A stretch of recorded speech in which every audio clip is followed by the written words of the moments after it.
Last class में हम लोगों ने फिजिकल फीचर्स के मीनिंग को जाना था, उसके इम्पोर्टेंस को जाना था और इंडिया में कितने टाइप्स के फिजिकल फीचर्स पाए जाते हैं इसके बारे में हम लोग जाने थे। हिमालयन माउंटेन उसी एक फिजिकल फीचर्स का पार्ट है। जब हम लोग हिमालयन माउंटेन की बात करते हैं तो ये इंडिया का नॉर्थ में प्रेजेंट है। इस वीडियो में हम लोग मेनली इसके फॉर्मेशन को देखेंगे, इसके कुछ कैरेक्टरिस्टिक्स को देखेंगे और इसके इम्पोर्टेंस के बारे में जानेंगे। जब हम लोग हिमालयन माउंटेन के फॉर्मेशन की बात करते हैं तो इसका फॉर्मेशन इंडो ऑस्ट्रेलियन प्लेट और यूरेशियन प्लेट के कोलिजन से हुआ था। जब यूरेशियन प्लेट और इंडो ऑस्ट्रेलियन प्लेट आपस में कोलाइड किए थे तब हिमालयन माउंटेन का फॉर्मेशन हुआ था। अब ये दो प्लेट आए कहाँ से, इसके लिए हमें एक थ्योरी जानना पड़ेगा जिसे कि हम लोग कॉन्टिनेंटल ड्रिफ्ट थ्योरी कहते हैं। ये थ्योरी अल्फ्रेड वेगनर के द्वारा दिया गया था, जो कि एक क्लाइमेटोलॉजिस्ट है।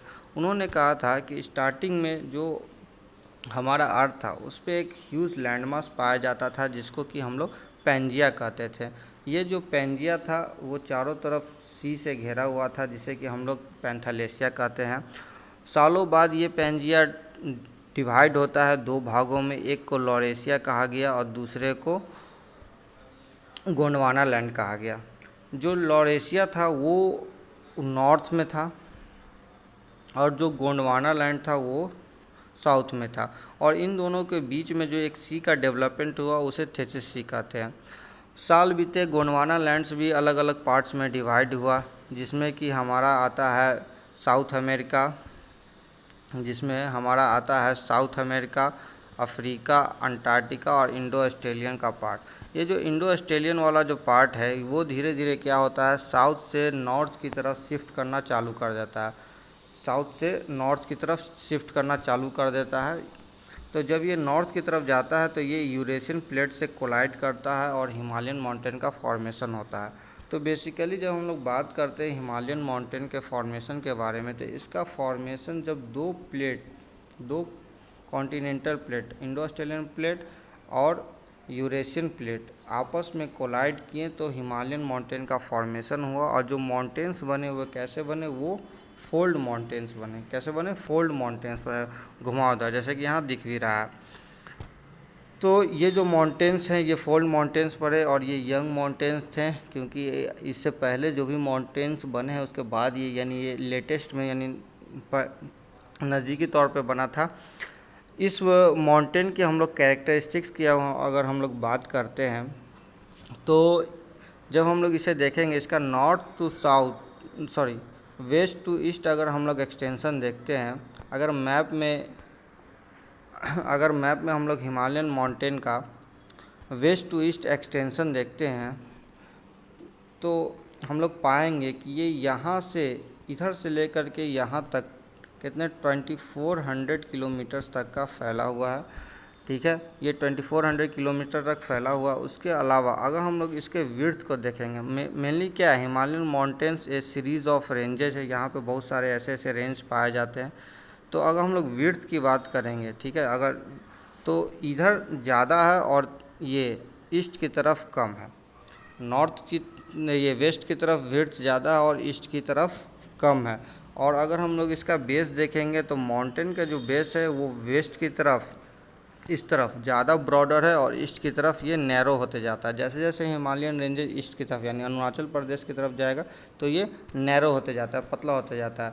तो जब हम लोग देखते हैं कि इसका जो रेंजेज हैं, यहाँ देखिए, एक मिनट, हाँ यहाँ देखिए, जब हम लोग देखते हैं इसका जो रेंजेज है, यहाँ आप देख सकते हैं जब बहुत सारे माउंटेन एक सीरीज़ में अरेंज होते तो उसे हम लोग रेंजेस कहते हैं। तो यहाँ जो हिमालयन माउंटेन के रेंजेज है ये वेस्ट में क्या है 400 किलोमीटर है इसका विड्थ, और ईस्ट में क्या है 150 किलोमीटर इसका विड्थ है।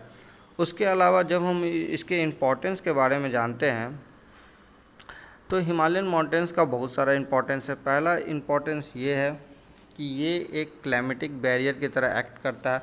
अब ये क्लाइमेटिक बैरियर किस प्रकार का है? पहला, जब हिमालयन माउंटेन पे सेंट्रल एशिया से कोल्ड विंड आते हैं तो ये उसे स्टॉप करता है, जिसके कारण वो विंड्स है जो इंडिया में आ नहीं पाते हैं और इंडिया का जो मौसम है वो ट्रॉपिकल और सब ट्रॉपिकल बना हुआ रहता है, यानी cold desert like situation create नहीं होता है। वहीं जब मानसून की बात करें तो जब साउथ वेस्ट मानसून साउथ से नॉर्थ की तरफ जाता है, तो हिमालयन माउंटेन क्या करते हैं, इस विंड को ब्लॉक करते हैं और यहाँ पे क्या होता है, रेनफॉल करवाते हैं, जिसके कारण इंडिया में प्रॉपर रेनफॉल हो पाता है। अगर ये माउंटेन नहीं रहेगा, मान लीजिए माउंटेन नहीं रहेगा, तो क्या होगा, ये जो विंड्स है, जो कि हमारा जो साउथ वेस्ट विंड्स है, वो जो आएंगे वो क्या करेंगे, पास कर जाएंगे। तो ये वाला जो एरिया रहेगा, यानी हिमालय के जो साउथ में जो एरिया रहेगा, जो इंडिया वाला एरिया है, वो क्या हो जाएगा, वो ड्राई हो जाएगा।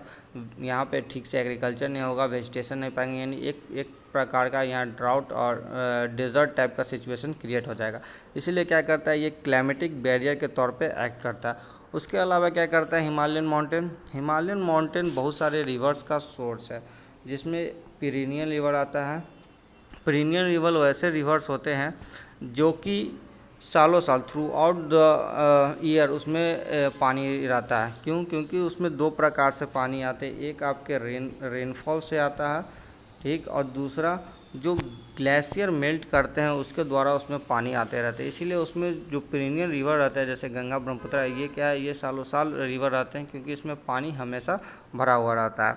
उसके अलावा अगर हम लोग हिमालय को देखेंगे तो यहाँ बहुत सारे बायोडाइवर्सिटी पाए जाते हैं, यानी इकोसिस्टम के लिए भी ये इम्पोर्टेंस है, या फिर ये टूरिज़्म के लिए भी इम्पोर्टेंट है, क्योंकि हिमालय रीजन में बहुत सारे वैलीज़ पाए जाते हैं जहाँ पे टूरिज़्म आपका फेमस है। बहुत सारे हिल्स स्टेशन पाए जाते हैं जो कि टूरिज़्म के लिए फेमस है। ठीक है, थैंक यू।